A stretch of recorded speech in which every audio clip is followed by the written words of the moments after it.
Poštovane dame i gospodo. 23. godišnjica Saveza lovačkih društava Tuzlanskog kantona obilježena je na Banovićkom izletištu Zlača. Okupilo se oko 1500 lovaca iz 13 lovačkih društava TK. Mi smo ove godine napravili 2 dana manifestaciju, da smo jučer imali izložbu pasa, imali smo gađanje glinjenih golubova, danas ima gulašijada koja također je takmičarskog dijela i ono što lovci rade, mislim da nisu lovci ono što neki misle da je to samo zbog lova, nego više smo mi zbog prirode i očuvanja divljači u prirodi. Otvarajući manifestaciju, premijer Tuzlanskog kantona Jakub Suljkanović istakao je da lovni turizam danas predstavlja veliki potencijal i ogromnu šansu za razvoj privrede na ovim prostorima.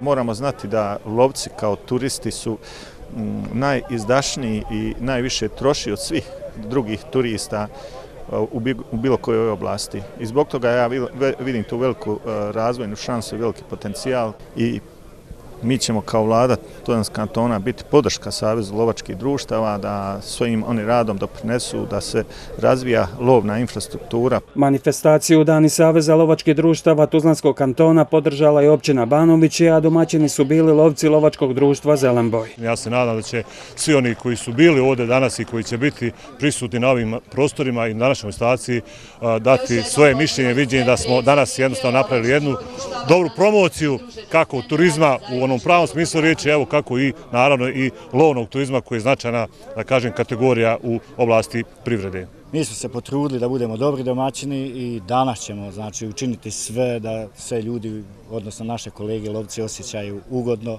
prijatno u našem društvu, na našem ovom prelijepom izletištu. Dani Saveza lovačkih društava Tuzlanskog kantona samo je jedna u nizu manifestacija koje se ovih dana održavaju u Banovićima, a u povodu obilježavanja 10. septembra, Dana općine.